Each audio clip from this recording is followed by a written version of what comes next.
நேற்று சீமான் அவர்கள் பேசியதை நீங்க கேட்டிருப்பீங்க அப்படின்னு நினைக்கிறேன். அதாவது இப்போ அரசியல் களம் வந்து பாத்தீங்கன்னா விஜய் விசஸ் சீமான் அப்படின்ற மாதிரியாக மாறிக்கொண்டிருக்கிறதா? சீமான் அவர்களின் பேச்சை கேட்டு நீங்க என்ன நினைக்கிறீங்க? அரசியல் களம் இனி எப்படி போக போகிறது? சீமானுடைய ஒரு பின்னணியை பார்த்தால் கண்டிப்பாக சீமான் தமிழக அரசியலில் வர வேண்டும் என்ற எண்ணம் இருந்தாலும் சீமானுக்கு என்று ஒரு தனி வாக்காளர்கள் தனி அமைப்பு இருக்கிறது. உதாரணத்துக்கு சொல்ல வேண்டும் என்றால், கடந்த 5-6 மாதங்களாக கலைஞரை விளக்கத்தினுடைய நேயர்கள் எனக்கு டெலிபோன் பண்ணி சொல்வதன் மூலமாக அது 5% இருக்கலாம், 8% இருக்கலாம், 10% இருக்கலாம். ஆனால் அவர் கண்டிப்பாக பொது கேண்டிடேட்டாக, அதாவது காமன் கேண்டிடேட்டாக கொளத்தூரில் நின்றாலும் நிற்கலாம் என்ற எண்ணம் எனக்கு இருக்கிறது. நிச்சயம் he will contest. கடந்த ஓரிரு மாதங்களாகவே சீமான் அவர்கள் தன்னுடைய நிலைப்பாட்டை வெளியே கொண்டு வரும் மாதிரி இருக்கக்கூடிய நிலையில் நயினார் நாகேந்திரன் போன்றவர்களை எல்லாம் கைதை எடுத்துக்கொண்டு சரத்குமார் மீட்டிங்ல கூட சொல்லியிருக்காரு. நயினார் நாகேந்திரனே சொல்லியிருக்காரு, இது நான் முன்னாடி இந்த மாதிரி விஜய் வந்திருக்க மாட்டார்னு. சார், இன்னொன்னு தமிழ்நாட்டுல வந்து நேற்று திடீர்னு ஒரு ஒட்டப்பட்ட போஸ்டரால் பரபரப்பு நிலவியது. முக்கிய நகரமான மதுரையில வந்து பாத்தீங்கன்னா தமிழ் புதல்வியே வருக அப்படின்னு சொல்லி த்ரிஷா அவர்களின் புகைப்படம் போட்டு த்ரிஷா மன்றம் அந்த சேர்ந்தவர்கள் வந்து பாத்தீங்கன்னா அவரை அரசியலுக்கு வரவேற்கக்கூடிய போஸ்டர்களை மதுரை மாநகரம் முழுக்க ஒட்டி இருக்காங்க. நடிகர்கள் படையெடுத்து அரசியலுக்கு வராங்க. இப்ப த்ரிஷாவும் வருவாங்களா அப்படின்ற எதிர்பார்ப்பு மக்கள் மத்தியில கூடியிருக்கு. நீங்க எப்படி பாக்குறீங்க? நல்ல ஒரு ஸ்டெடியான பிறகு தான் விஜய் அவர்கள் அனுமதிப்பார்கள். இந்த மாதிரி போஸ்டர் போறதெல்லாம். கலங்கரை சொந்தங்களுக்கு அன்பு வணக்கம். இன்று நம்மோடு நேர்காணலில் இணைந்திருக்கும் சிறப்பு விருந்தினர் டெல்லியிலிருந்து மூத்த பத்திரிகையாளர் டெல்லி ராஜகோபாலன் அவர்கள். வணக்கம் சார். வணக்கம்மா, நல்லா இருக்கீங்களாமா? நலமா இருக்கு சார். சார், இப்போ தமிழ்நாட்டில் வந்து பாத்தீங்கன்னா நம்ம பேசிக்கொண்டிருக்கக்கூடிய இந்த வேளையில திமுக சார்பாக அந்த காவிரி விவகாரத்துக்காக மிகப்பெரிய போராட்டம் விவசாயிகளுடன் நாங்கள் இருக்கிறோம் அப்படின்னு நடத்துறாங்க. ஸோ விஜய் அரசாங்கத்திற்கு நெருக்கடி கொடுக்கக்கூடிய வகையில பல கேள்விகளை ஸ்டாலின் அவர்கள் எக்ஸ் தளத்தில் பதிவிட்டிருக்கிறார். இது குறித்து நீங்க எப்படி பாக்குறீங்க? கலங்கரை நேயர்களுக்கும் மகாலட்சுமி நேயர்களுக்கும் என்னுடைய நன்றிகள். திமுகவினுடைய செயல் என்பது தமிழகத்தில் விஜய் அவருடைய ஆட்சி தொடரக்கூடாது, எப்படியான கவுத்து விட்டுடணும்னு ஒரு தீவிரமான சதி திட்டங்களை போட்டு வருகிறார்கள். அது ஜனநாயக ரீதியில் நியாயம் இல்லை. காரணம் என்ன என்று கேட்டால், இதே தலைவர் திமுக தலைவர் 6 மாசம் தடைன்னு சொன்னார். இன்னும் 3 மாசம் கூட ஆகல. பட்ஜெட் நாளைக்கு போட போறாங்க 5ஆம் தேதி. அது மட்டும் வெயிட் பண்ணணும். ஆனா ஸ்டாலின் கூட துடிப்பா இருக்காரு. ஸ்டாலினுடைய மகன் உதயநிதி ஸ்டாலினுடைய பேச்சை கேட்டேன். ஒவ்வொரு மந்திரியை பத்தி எல்லாம் ஒரு அசிங்கமா பேசுறாரு. ஆனால் நாளை மறுநாள் அசம்பிளியில ஒரு மாபெரும் திருப்பத்தை நான் பார்க்கிறேன். காரணம், ஆங்கில தொலைக்காட்சிகளிலும் சரி, ஆங்கில பத்திரிகைகளிலும் சரி, விஜய் அவர்கள் மந்திரி சபையை ரீஷபிள் பண்ண போகிறார் என்றெல்லாம் நான் பார்த்தேன். காங்கிரஸ் கட்சியிலிருந்து விஸ்வநாதனை என்பவரை பதவி இறக்கி விட்டுட்டு விஜய் பாஸ்கரை கொண்டு வரணும்னு பாக்குறாங்கல்ல, எழுதியிருந்தாங்க. பட் அது வந்து ரொம்ப ஃபார்ஃபெச்டா, ரொம்ப தூர பார்வையாகத்தான் நான் பார்க்கிறேன். காங்கிரஸை விடமாட்டார் விஜய் என்பதுதான் என்னுடைய கருத்து. மகாலட்சுமி, விஜய் அவர்களுக்கு கண்டிப்பாக பல சோதனைகள் பரிசோதனைகள் காத்து கொண்டிருக்கின்றன. மாபெரும் பொறுப்பை ஏற்றுக்கொண்ட விஜய் அவர்கள் இதுவரைக்கும் சமாளித்தார், இன்னமும் சமாளிப்பார். இன்னும் 5 வருடம் அல்ல 10 வருடம் சமாளிப்பார் என்ற நம்பிக்கை இருக்கிறது எனக்கு. பல அரசியல் கட்சிகளையும் ஆட்சிகளையும் பார்த்த எனக்கு விஜய் இதுக்கெல்லாம் அசைஞ்சு கொடுக்க மாட்டாரு, கவலைப்பட மாட்டாரு. எதிர்கட்சிகளுடைய சதி திட்டத்தை அவர் புரிந்து கொண்டு விட்டார். 3 மாதத்தில் அவருக்கு புரிதல் அதிகமாகிவிட்டது என்ற ஒரு அமைப்பு தான் எனக்கு கிடைக்கிறது. காரணம், இன்று ஒவ்வொரு தமிழ் வெற்றி கழகத்தினுடைய ஒவ்வொரு கிளைக்கு முக்கியத்துவங்களாக போட வேண்டிய நியமிக்க பேச்சாளர்கள் நியமித்து விட்டார் என்று. நாளைக்கு அக்ரிகல்ச்சர் பட்ஜெட் வரப்போகுது. அது இன்னும் 2-3 நாள் கழிச்சு தொழிலாளர் அணி வரப்போகுது. எல்லாம் பாத்தீங்கன்னா கட்சியை அவர் பலப்படுத்த பார்க்க ஆரம்பித்து விட்டார் விஜய் என்பதுதான் எனக்கு புரிதல் வருகிறது. திமுக கண்டிப்பாக சதி திட்டங்களை செய்யும், அதில் வெளியே வந்துடுறார். இப்ப பாருங்க, காவிரியில தண்ணி வந்துடுச்சுங்க, நேற்று வந்தாச்சு. இந்த போராட்டம் பிசுபிசுத்தது. அவசர அவசரம் ஏன் தெரியுமா 3ஆம் தேதி வச்சாங்க? எனக்கு ஒரு திமுக எம்பி சொன்னாரு, 4ஆம் தேதி வச்சா எல்லாருக்கும் தண்ணி வந்துடும். இன்னைக்கு சாயங்காலமே வந்தாச்சு தஞ்சாவூருக்கு. எனக்கு ஒரு போன் வந்தது இன்னைக்கு மத்தியானம். அந்த வீடியோ கூட உங்களுக்கு அனுப்புறேன். நான் தண்ணி வர ஆரம்பிச்சிருச்சு. ஏன்னா கர்நாடகாவில் மழை நிறைய பெய்யுது. அவங்க உள்ளூர் அரசியலுக்காக அவர் அழுத்தம் தர்றாரு. ஆனா இவங்க சொல்றாங்க, இப்போ திமுக வந்து சொல்றது, காங்கிரஸ் வந்து ராகுல் காந்திக்கு இது பண்ண சென்னை வந்தபோது பேசாத, அவர் பாட்டு போயிட்டார். மாணிக் தாக்கூர் சொல்றாரு, ராகுல் காந்தி வந்ததுனால தான் மழை பெய்ஞ்சதுன்னுட்டு.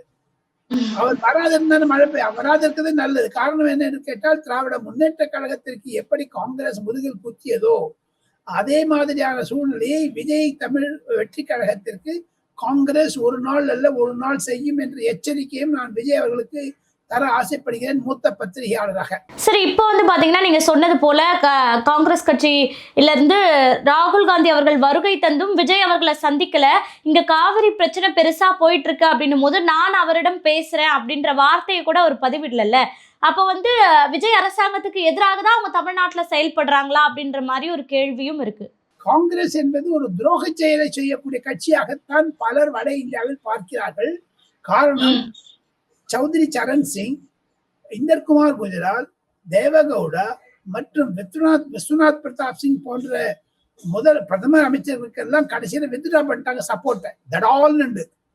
ஆனாலப்பட்ட PV நரசிம்மராவுக்கு சோனியா காந்தி என்ற அம்மையார் தன் காங்கிரஸ்ல இருந்தா கூட அவங்களும் அந்த PV நரசிம்மராவ் கவுக்கு பார்த்தாங்க. அந்த மாதிரி காங்கிரஸ் தனக்குத்தானே தள்ள மண்ணு போட்டிக்கும். என்னை பொறுத்த மட்டும் காங்கிரஸ் ஒரு ஸ்திரமான ஒரு எண்ணத்தில் இருக்காது. எது இருப்பினும் அந்த 5 காங்கிரஸ் MLA-க்களும் விஜய் தமிழ் வெற்றி கழகத்தில் சேர்ந்து விடுவார்கள், காங்கிரஸ் ராஜினாமா செய்து விடுவார்கள் என்றால் நான் கேள்விப்படுகிறேன்.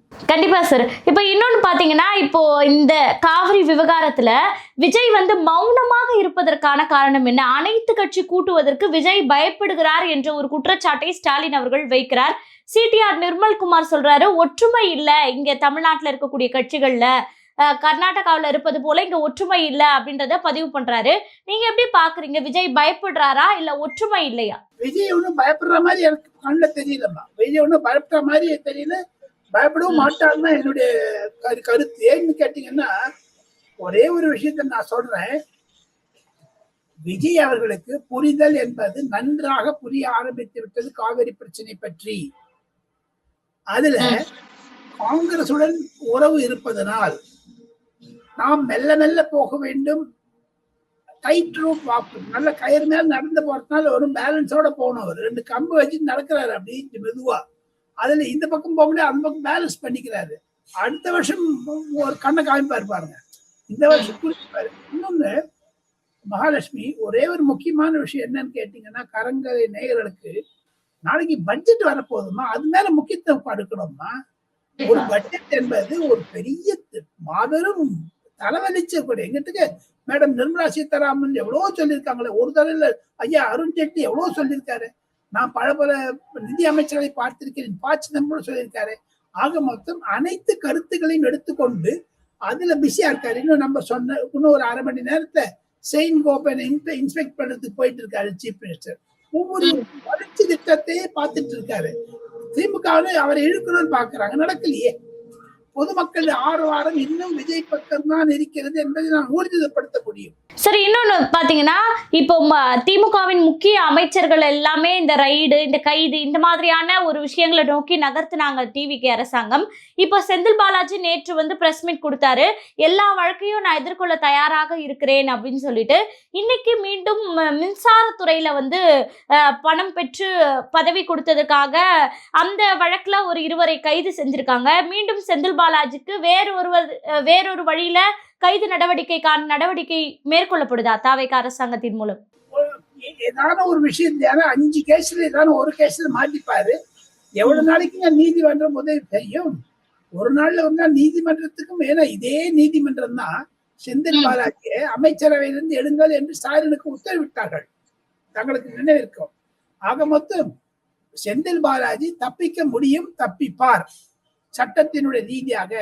ஆனால் அரசியல் ரீதியாக விஜய் அவருடைய பார்வையில் இருந்து தப்பிப்பது கடினம். ஒரு நாள் 2 நாள் ரிலீஃப் கிடைக்குமா? திருப்பி அவர் போலீஸ் ஸ்டேஷன் போக நிலைமை வந்துருச்சு இல்ல. எப்படி இருந்தாலும் இப்போ அரெஸ்ட் பண்ணலைன்னா கூட விசாரணைக்கு வரணும்ல. அவரு நோட்டீஸ் அக்செப்ட் பண்ணிட்டார்ல, கைது செய்யக்கூடாதுன்னு சொல்லியிருக்காங்களே தவிர விசாரணை கூடுவாங்களே திருப்பி. அப்ப என்ன பண்ணுவீங்க? அதுல ஒரு கழுத்து அறுக்கிற மாதிரி என்னன்னு பாத்தீங்கன்னா, விசாரணைக்கு 10 மணிக்கு கூப்பிடுவாங்க, 3 மணி மட்டும் ஒண்ணும் பேச மாட்டாங்க, 3:30 மணி திருப்பி ராத்திரி 8 மணி மட்டும். அதான ஒரு மாபெரும் இன்னல்களான இடம் அது. எஃப்ஐஆர் போட்டாங்கன்னா கேஸ் வந்துடுச்சுன்னா வெளில வரதே கஷ்டம். உங்களுக்கு கோர்ட்டினுடைய படிக்கட்டு ஏறி இறங்கி போலீஸ்காரனோட பார்த்து பண்றதுக்கும் அரசியல் தாவு தீர்ந்து விடும்.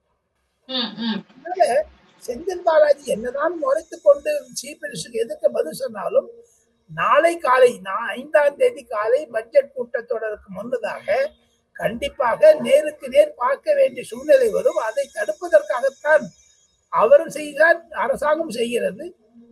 அவரை பார்க்க கூடாது என்று விஜய் முடிவு வைத்திருப்பதாகத்தான் எனக்கு கிடைக்கக்கூடிய செய்திகள் கிடைக்கின்றன. ஏன்னா லாஸ்ட் டைம் இப்படி பண்ணி இப்படி பண்ணும்போது இவர் தான் குதிச்சாரு, யாரு, செந்தில் பாலாஜி. நீதிமன்றம் ஒண்ணுமே சொல்லல. முதல் வரிசைக்கு பின் வரிசையிலிருந்து முதல் வரிசைக்கு வந்துட்டாரு. நான் டெலிவிஷனை பார்த்தேன் டைரக்ட் டெலிகாஸ்ட் இருக்கும்போது. ஸோ இதெல்லாம் வச்சு பாத்தீங்கன்னா செந்தில் பாலாஜி கொஞ்சம் பயந்துதான் இருக்காங்க. அந்த எலி பொறியில எலி வந்து இப்படி இப்படி போகணும், அது வெளில வராது இருக்கும் போது அந்த மாதிரி ஆயிட்டாரு. 4 பக்கம் கான்ட்ரோல் பண்ணிட்டாங்க அவரை. சரி, இன்னும் சில முக்கிய அமைச்சர்கள், குறிப்பாக சேகர் பாபு, அன்பில் மகேஷ் பொய்யாமொழி, இவர்களை எல்லாம் பள்ளிக்கல்வித்துறையில நிறைய ஊழல் நடந்திருக்கு, லஞ்சம் பெறப்பட்டிருக்கு அப்படின்ற மாதிரியான அந்த வழக்குகளும் இப்ப தோண்டப்பட்டிருக்கு. கிட்டத்தட்ட 5 அமைச்சர்கள், முக்கிய அமைச்சர்கள் KN நேரு உட்பட குறிவைக்கப்பட்டிருக்கு தாவேக அரசாங்கத்தால் அப்படின்னு சொல்லப்படுது. எதற்காக இவ்வளவு நெருக்கடி கொடுக்கறாங்க திமுகவுக்கு? காரணம் என்ன? ஏமா ஒண்ணு நீங்க சொல்றீங்க மகாலட்சுமி, எலெக்ஷனுக்கு முன்னாடி கரூர்ல நெருக்கடி கொடுத்தாங்களே இவர் வரக்கூடாதுன்னு, வந்துட்டாரு. இப்போ அதனால உள்ள நெருக்கடி கொடுத்து அவர் பதவியில இருந்து இறக்கணும்னு பாக்குறாங்க. அதை தவிர பிரதி தினம் விஜய் அவர்களை நிந்திக் கொண்டே இருந்தால், திட்டிக் கொண்டே இருந்தால், அவர்கள் அவதூறுகளை பரப்பிக் கொண்டே இருந்தால் அவர் மீது அனுதாபாலை தான் வருமே தவிர அவர் மீது இருக்கக்கூடிய வெறுப்பு அதிகமாகாது என்பதுதான் என்னுடைய கருத்து. காரணம், அந்த தேர்நிலவு பீரியட் இன்னும் இருக்குது, ஹனிமூன் பீரியட் இன்னும் இருக்குது அவருக்கு, விஜய்க்கு மாறாது. போராக வரைக்கும் அவருக்கு இருக்கக்கூடிய அந்த ஜனநாயகன் படத்துல இருக்கக்கூடிய பேக்ரவுண்ட் பாருங்க. இதே காங்கிரஸ் ஜனநாயக படத்தை கர்நாடகால ரிலீஸ் பண்ணக்கூடாதுன்னு சொன்னாங்க. எதுக்கு சொன்னாங்கன்னா அவருடைய வருமானம், வரி அதெல்லாம் உழைச்சிட்டாங்க. பாஜகவை பத்தி திட்டே இருந்தாங்களே வாசல் எல்லாம், மந்திரிலாம் திமுக பற்றி திட்டாங்க. இப்ப காங்கிரஸ் ஏன் கர்நாடகால அந்த அரசாங்கம் இருந்து இதை ரிலீஸ் பண்ணாங்க, அதுலதான் விஜய்க்கு கோபமா. சரி, இன்னொன்னு வந்து பாத்தீங்கன்னா இங்க இருக்கக்கூடிய அரசியல் சூழல்ல அடுத்தடுத்து நாளைக்கு பட்ஜெட் வெளியாக போகுது. சோ முக்கிய அம்சங்கள் ஏதாவது அதுல இடம் பெற்றிருக்க வாய்ப்பு இருக்கா சார்? யூகிக்க முடியும். நம்ம வந்து ஒரு பல பட்ஜெட்டுகளை பார்த்ததனால் பல பட்ஜெட்டுகள் தமிழ்நாட்டுக்கு ஒரு நன்மை செய்யக்கூடிய பட்ஜெட்டாக இருந்தாலும் அதற்கு பெயர் வெற்றி பட்ஜெட் என்று வைக்க இருக்கிறார்கள் என்று நான் கேள்விப்படுகிறேன். அந்த வெற்றி பட்ஜெட் வந்துருச்சுன்னா, சென்ற வீடியோவில் நாம் இருவரும் பேசிய பொழுது சென்னையிலிருந்து கன்னியாகுமரிக்கு எப்படி 8 வழி நெடுஞ்சாலை பற்றி நான் சொன்னேனோ அது மாதிரியான ஒரு நெடுஞ்சாலைகளை எல்லாம் முடிக்க வேண்டும் என்ற ஒரு ஆசை விஜய் மனதில் இருக்கிறது. நான் வந்து நான் சம்பாதிச்சுட்டேன், நான் வந்து ஏழ்மையா இருந்தேன், வளர்ச்சின்னா என்னன்னு தெரியும் எனக்கு என்பதை புரிந்து கொண்டு தான் பார்த்த ஏழ்மையை பொதுமக்கள் பார்க்க கூடாது, தான் வளர்ந்த விதத்தில் பொதுமக்களும் வளர வேண்டும் என்ற நல்ல எண்ணத்துடன் விஜய் வந்து பாடுபட்டு கொண்டிருக்கிறார். அதற்கு ஈடாக இந்த பட்ஜெட்டில் பல விஷயங்கள் வர இருக்கிறதாகத்தான் நான் கேள்விப்படுகிறேன். அதாவது ஃபர்ஸ்ட் ஆஃப் ஆல் அந்த வரி கொஞ்சமா தான் இருக்க போகுதுங்க. மண்டோக்ஷன் அலுவல கமிட்டியில வரி போடக்கூடாதுன்னு சொன்னா கூட அது 2027 பட்ஜெட்டுக்கான ஒரு ஆயத்தங்களை இப்பொழுது செய்ய ஆரம்பிக்கிறார்களே தவிர இந்த ஷார்ட் டயத்துல 3 மாசத்துக்குள்ள ஓட் ஆன் அக்கௌண்ட் வருவதற்கு முழு பட்ஜெட் வந்தாகணும். அந்த முழு பட்ஜெட்ல கண்டிப்பாக தேர்தல் வாக்குறுதிகள் கொடுத்த 3-4 அம்சங்களை சொல்லுவார். ஏற்கனவே சொல்லி விட்டார். காமராஜருடைய பெயரில் தான் அந்த மதிய உணவு திட்டம், மாமன் சீருங்கிற மாதிரி அதுக்கு ஒன்று சொல்லியிருக்காரு. வடிவமைக்கப்படாது, அதாவது ஃபைனான்சியல் டீலிங் உள்ளதெல்லாம் நாளைக்கு அந்த பரிசு திட்டத்தை அறிவிப்பார், பொதுமக்களுக்கு நல்ல நன்மை இருக்கும், வளர்ச்சி திட்டத்தை அறிவிப்பார் என்று தான் டெல்லியில் சில அதிகாரிகள் என்னிடம் கூறினார்கள். சில எம்பிக்கள் திமுகவும் சொல்றாங்க. அவங்க திமுக எதிர்த்திருந்தா கூட, சார் ஒண்ணு சார், அடுத்த வாட்டி நான் ஜெயில தான், சாரி ஜெயிக்க போனேங்க, ஜெயிலுக்கு போன அனுப்பிச்சுடுவாங்க அவ்வளவு திமுக எப்படியே பயப்படுறாங்க உள்ள. அவங்களே சொல்றாங்க பட்ஜெட் நல்லா இருக்க போகுதுன்னு. ஒரு வளர்ச்சியை தமிழக மக்கள் விரும்புகிறார்கள். அந்த வளர்ச்சி பட்ஜெட்டாகத்தான் இருக்கும் 2026 இன்ட்ரீம் பட்ஜெட் சொல்ல முடியாது. First budget of Vijay. Sir, இப்போ கொளத்தூர்ல மறு வாக்கு எண்ணிக்கை நடைபெறுது. அதுல 8 இயந்திரங்கள்ல 3 இயந்திரங்கள் கோளாறாக இருக்கு அப்படின்ற மாதிரி எல்லாம் வந்திருக்கு. ஸோ வந்து ஆதவர்ஜுனா ஏற்கனவே வார்த்தை விட்டாரு, 9,000க்கு ஒரு ஓட்டு கூட குறையாது, வேணா அந்த ஓட்டு 15,000 இருப்பதற்கான வாய்ப்பு இருக்குன்னு. ஸோ இதன் பின்னணி ஏதாவது இருக்கா? அதாவது இதுக்கு வந்து டிவிக்கு அரசாங்கம் நாங்க தான் ஜெயிச்சிட்டோம் அப்படின்றத நிரூபிச்சு காட்டணும்ன்ற மாதிரியான வேற ஏதாவது சதி வேலைகள் பண்றாங்களான்னு எதிரிகள் கேள்வி எழுப்புறாங்க. எதிரிகள் கேள்வி எழுப்பது நியாயம். அரசாங்கத்திலும் சரி, ஜனநாயகத்திலும் சரி, யார் ஒண்ணா எங்க வேணா கேஸ் போடலாம். ஒன்னே ஒண்ணுமா, 50 ஓட்டு 100 ஓட்டுல யாராவது தோத்துருந்தாலும் ஜெயிச்சிருந்தாலும் அவங்களுக்கு ரீகவுண்ட் பண்ணாங்கன்னா கிடைக்கும். 3 இயந்திரம் சரியில்லை என்று சொன்னாதான் எலெக்ஷன் கமிஷன் இதற்கு ஒத்துக்கொள்வார்கள். இல்லை என்றால் ஒத்துக்கொள்ள மாட்டார்கள். அது வந்து ஒரு பொய் செய்தியாக இருக்கும் என்று கூட தமிழ் வெற்றி கழகத்துடைய வழக்கறிஞர்கள் கூறுகிறார்கள். எது இருப்பினும் ஹைகோர்ட் அந்த கேஸ் ஃபைல் பண்ணிட்டாங்கன்னா அந்த கேஸை உடனே என்கொயரி பண்ணி ரீகவுண்ட் சொல்ல மாட்டாங்க. அந்த 3 பாக்ஸ் வந்து உடஞ்சிருக்குதே, அந்த 3 பாக்ஸ் எப்படி உடஞ்சதுன்னு ஒரு அறிக்கை கூட சொல்லுவாங்களே தவிர ரீகவுண்ட்லாம் பண்ற மாதிரி திமுக சொல்ற மாதிரி எனக்கு ஒன்றும் தோணலைங்கம்மா. சார், இந்த அதாவது ஆதவர்ஜுனா இந்த விட்ட வார்த்தை இருக்கு இல்லையா, அதாவது ஒரு ஓட்டு குறையாது இல்ல கூடாது அப்படின்ற மாதிரி சொல்லியிருக்கலாம். ஆனா வந்து அதே ஓட்டு தான் இருக்கும்னு சொல்லியிருக்கலாம். ஆனா 9,000ல இருந்து 15,000 மாறும் அப்படின்னு சொல்லி ஒரு வார்த்தையை ஒரு அமைச்சர் பதிவிடுறாருன்னா இது பின்னணி அரசியல் இல்லாம பதிவிடுவாரா சார்? ஏமா, நீங்க அந்த என்ஆர் இளங்கோ என்ற திமுக வழக்கறிஞர் சொல்லுவது நியாயம். அவர் மீது சந்தேகம் இருக்கிறது என்று அந்த சந்தேகத்தை தீர்த்து வைப்பது ஹைகோர்ட்டு.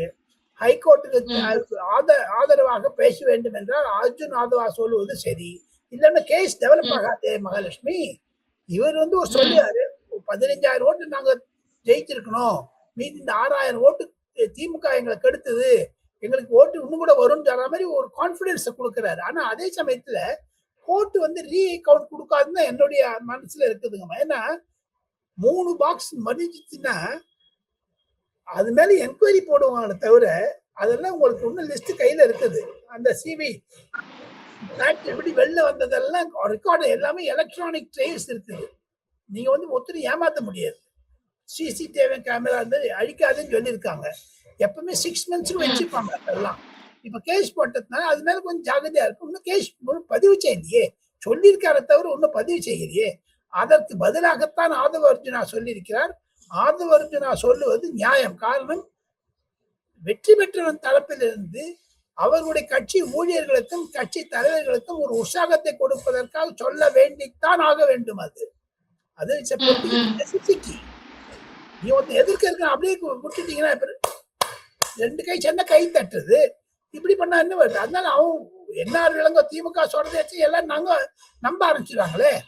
அதுக்காக 2 பேரும் சொல்றதுக்காக ஒரு ட்ரெண்ட் செட் பண்ணியிருக்காருன்னா நான் நினைக்கிறேன் மகாலட்சுமி. ஏன்னா அதனால ஒன்றும் கண்டெம்ட் ஆஃப் கோர்ட் கிடையாது, அவர் சொல்லக்கூடாதுன்னு கிடையாது. அவர் 3 வாக்குப்பதிவு இயந்திரங்கள் மூடப்படாமல் சீலில்லாப்படாமல் இருக்குது போய் சொல்றாங்க. அப்போ நான் இன்னொன்னு இந்த ஆதவர்ஜுனா விட்டுருங்க. இதுல இருந்து எனக்கு தெரிஞ்சு டிஎன் சேஷன், என் கோபாலசாமி, டிஎஸ் கிருஷ்ணமூர்த்தி, சுனில் அரோரா, ஞானேஸ்வர் குமார்ல இருந்து எல்லா எலெக்ஷன் கமிஷனர் தெரிஞ்சதுனால எலெக்ஷன் கமிஷன் நான் வந்து ஒரு பெட் சப்ஜெக்டா நான் ஸ்டடி பண்ணியிருக்கேன்.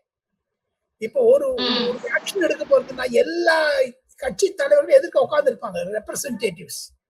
டிஎம்கே ஆள் உட்காந்துருப்பான், டிவிக்கு ஆள் உட்காந்துருப்பான், ஏடிஎம்கே ஆள் உட்காந்துருப்பான், ஜனதா கட்சி உட்காந்துருக்கும், சீமான ஆளு ஒரு 10 பேர் உட்காந்துருப்பாங்க. யார் யார் கேண்டிடேட்டோ மொத்தம் 29 கேண்டிடேட் இருந்தா எனக்கு மனசுல இருக்குது, மேல கூட இருக்கலாம்.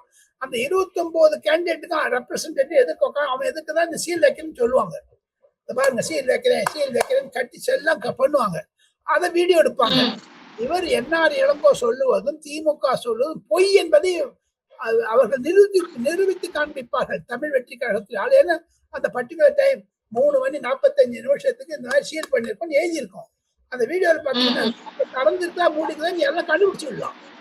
பொய் சொல்றாரு என்பதை தமிழ் வெற்றி கழக வழக்கறிஞர்கள் நிரூபிப்பார்கள் என்ற நம்பிக்கை எனக்கு இருக்கிறது.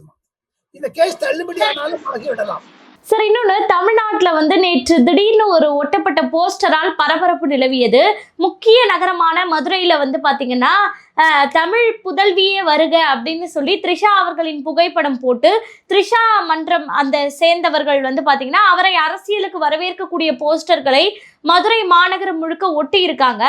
நடிகர்கள் படையெடுத்து அரசியலுக்கு வராங்க. இப்ப த்ரிஷாவும் வருவாங்களா அப்படின்ற எதிர்பார்ப்பு மக்கள் மத்தியில கூடியிருக்கு. நீங்க எப்படி பாக்குறீங்க? என்னை பொறுத்த மட்டும் அந்த அம்மா இப்போ வரமாட்டாங்க எலெக்ஷன். எலெக்ஷன் நல்ல ஒரு ஸ்டெடி ஆன பிறகுதான் விஜய் அவர்கள் அனுமதிப்பார்கள். இந்த மாதிரி போஸ்டர் போறதெல்லாம் திராவிட முன்னேற்ற கழகமோ அண்ணா திராவிட முன்னேற்ற கழகத்தில் இருக்கக்கூடிய தீய சக்திகள் தான் போடுமே தவிர தமிழ் வெற்றி கழகக்காரரும் போட மாட்டார்கள். தமிழ் வெற்றி கழகத்துடைய அந்த ஹேண்ட் இருக்காதுன்னா என்னுடைய மனசு படுது. பொய் சொல்லியிருக்காங்க அதுல. நானும் கேள்விப்பட்டேன். அது மாதிரிலாம் ஒண்ணுமே கிடையாது, பொய் அது.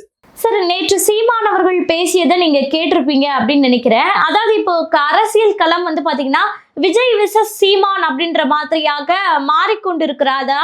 சீமான் அவர்களின் பேச்சை கேட்டு நீங்க என்ன நினைக்கிறீங்க? அரசியல் களம் இனி எப்படி போகிறது? சீமானுடைய ஒரு பின்னணியை பார்த்தால் கண்டிப்பாக சீமான் தமிழக அரசியலில் வர வேண்டும் என்ற எண்ணம் இருந்தாலும் அவருக்கான ஒரு ஸ்பேஸ் கடந்த பல ஆண்டுகளாகவும் பல மாதங்களாகவும் வைத்துக் கொண்டு வருவதை புரிய முடிகிறது. சீமானுக்கு என்று ஒரு தனி வாக்காளர்கள் தனி அமைப்பு இருக்கிறது, யாரும் இல்லைன்னு சொல்லல. உதாரணத்துக்கு சொல்ல வேண்டும் என்றால் கடந்த 5-6 மாதங்களாக கலைஞரை விளக்கத்துடைய நேயர்கள் எனக்கு டெலிபோன் பண்ணி சொல்வதன் மூலமாக இப்ப நம்ம 2 பேரும் பேசுறோம். இது ஒரு ட்ரையல் மூவ்மெண்ட். ஒரு 3-4 தடவை வீடியோ பண்ணிட்டோம். நம்ம மேல ஒரு கான்பிடன்ஸ் இருக்குது கலைஞர் நேயர்களுடைய ஒரு எப்படி இப்போ விவாதம் போகணும்னு. அந்த மாதிரி கடந்த 10-15 ஆண்டுகளாகவே சீமான் தனக்கு என்ற ஒரு வாக்கு பகுதியை வைத்திருக்கிறார். அது 5% இருக்கலாம், 8% இருக்கலாம், 10% இருக்கலாம். ஆனால் அவர் கண்டிப்பாக பொது கேண்டிடேட்டாக, அதாவது காமன் கேண்டிடேட்டாக கொளத்தூரில் நின்றாலும் நிற்கலாம் என்ற எண்ணம் எனக்கு இருக்கிறது. நிச்சயம் he will contest. சார், அதான் அவரு குறிப்பிட்டிருந்தாரு இறுதியாக இடைத்தேர்தலை நோக்கி தான் இப்ப நான் வந்து கொலவெறியோடு காத்துக்கிட்டு இருக்கேன் அப்படின்ற மாதிரி. இந்த இடைத்தேர்தல்ல சீமான் அவர்கள் வெற்றி பெறுவதற்கான வாய்ப்புகள் அதிகமாக இருக்கா? அந்த சூழ்நிலையை இந்த குறுகிய காலகட்டத்துல சீமான் அவர்கள் ஏற்படுத்துவார். அவருக்கு இருக்கக்கூடிய பேச்சு திறன், தமிழ் வெறி, அதாவது ஒரு வெறின்னா என்னது, அது தமிழில் இருக்கக்கூடிய அன்பை காண்பிப்பார் வெளியாக.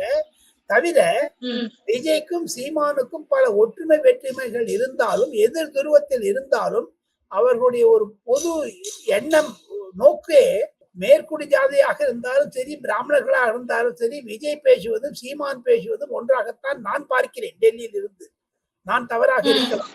ஐயா வஉசியை பற்றியும் பாரதியாரை பற்றியும் மெச்சுக்கொள்ள அளவுக்கு, தலை மெச்சு கொள்ளக்கூடிய அளவிற்கு சீமான் பேசுகிறார். அனைத்து கூட்டங்களிலும் பொதுமக்களிடம் சரி. அவர் தான் சொன்னார், ஈவி ராமசுவாமி நாயக்கர் என்பவர் ஈவி ராமசுவாமிக்கரே ஒரு மண்ணு, ஈவி ராமசுவாமிக்கர் மண் இல்லை, பிறந்த மண் என்ன அடிச்சு போட்டு நன்னா பேசுறாரு. ஆக மொத்தம் அவருக்கு என்று ஒரு வரவேற்பு இருக்கிறது தமிழக அரசியலில். வெற்றி பெறலாம். இன்னைக்கு பாருங்க, பிரசாந்த் கிஷோர் யாரு தமிழ் வெற்றி கழகத்துக்கு சாதகமா சொன்னாரோ அவரை பாஜக வீட்டுட்டு அவர் வெற்றி பெற ஆரம்பிக்கிறாரு. அது மாதிரி வரலாம் என்றுதான் என்னுடைய கருத்து. சரி, இறுதியா ஒரே ஒரு கேள்வி. வருங்காலத்துல வரக்கூடிய தேர்தல்கள்ல திராவிட கட்சிகள் அல்லாத மாற்றம்னு சொல்லக்கூடிய சீமான், விஜய் இவர்கள் மத்தியில தான் போட்டி கடுமையாக இருக்கும் அப்படின்றத சீமான் அவர்களின் அரசியலின் வீரியத்தை வச்சு நம்ம கணிக்க முடியுமா? அதற்கு ஈடாகத்தானோ என்னமோ கடந்த ஓரிரு மாதங்களாகவே சீமான் அவர்கள் தன்னுடைய நிலைப்பாட்டை வெளியே கொண்டு வரும் மாதிரி இருக்கக்கூடிய நிலைமையில் நயினா நாகேந்திரன் போன்றவர்களை எல்லாம் கையிலே எடுத்துக்கொண்டு சரத்குமார் மீட்டிங்ல கூட சொல்லியிருக்காரு. நயினா நாகேந்திரனே சொல்லியிருக்காரு, இது நான் முன்னாடி இருந்தாலும் விஜய் வந்திருக்க மாட்டார்னு. உங்களுக்கு ஞாபகம் இருக்கும்னு நினைக்கிறேன். ஆக மொத்தம் அந்த பொதுக்கூட்டங்கள்லாம் பொதுமக்களிடையே ஒரு எழுச்சியை உண்டாக்கக்கூடிய அளவில் இருக்கிறது. கண்டிப்பாக சீமான் தேர்தலில் நின்றால் அது தமிழ் வெற்றி கழகத்திற்கு ஒரு தேக்கத்தை ஏற்படுத்தினாலும் படுத்தும் என்பதுதான் என்னுடைய கருத்து. அது பொய்யாகவும் நிஜமாகலாம். என்னுடைய பர்சனல் ரீடிங் ஃப்ரம் டெல்லி, தூரத்திலே பார்க்கறதுனால. ஏன்னா சீமானை ஒதுக்க முடியாது என்பதுதான் என்னுடைய கருத்து. நீங்க சினிமாக்காரங்க திமுக இல்லாத ஆட்சின்னு எந்த கட்சி நீங்க ரூல் அவுட் பண்ண முடியாது. மகாலட்சுமி தடாரோட தக்கு விழும். எனி டைம் இப்ப டிடிவி தினகரன் திமுகவுடைய கேண்டிடேட் ஆர்கே நகர்ல 2 வருஷத்துக்கு முன்னாடி தோக்கடிச்சா டெபாசிட் போச்சு. 2 வருஷம் கழிச்சு அங்க அசெம்பிளில வரலீங்களா திமுக ஆட்சிக்கு? அந்த மாதிரி இன்னைக்கு ஏளனம் செய்யலாம் அதிமுக பற்றி. நாளைக்கு ஒரு மழை காலம் விட்டு வரக்கூடும். யாரும் இல்லைங்கள. 25 வருஷம் கழிச்சு பாஜக மத்திய அரசு டெல்லியில ஆட்சியை பிடித்து இருக்கிறது. அதே மாதிரி காங்கிரஸ் 60 வருஷம் கழிச்சு காங்கிரஸ் ஆட்சியில் வந்திருக்காங்க. திமுக எல்லாம் ஆட்சிகள் மன்றத்தை பங்கு கொடுக்காத தமிழ் வெற்றி கழக தலைவர் விஜய் தான் கொடுத்திருக்காரு. So anything can happen in politics. கண்டிப்பாக சீமானுக்கு ஒரு இடம் இருக்கிறது. வெற்றி பெற்றாலும் பெறலாம் என்பதுதான் என்னுடைய கருத்து. கண்டிப்பா சார். நடப்பு கால அரசியல் குறித்து பல்வேறு தகவல்களை பகிர்ந்துக்கிட்டீங்க. தொடர்ந்து பேசுவோம். நன்றி சார். தேங்க்யூ.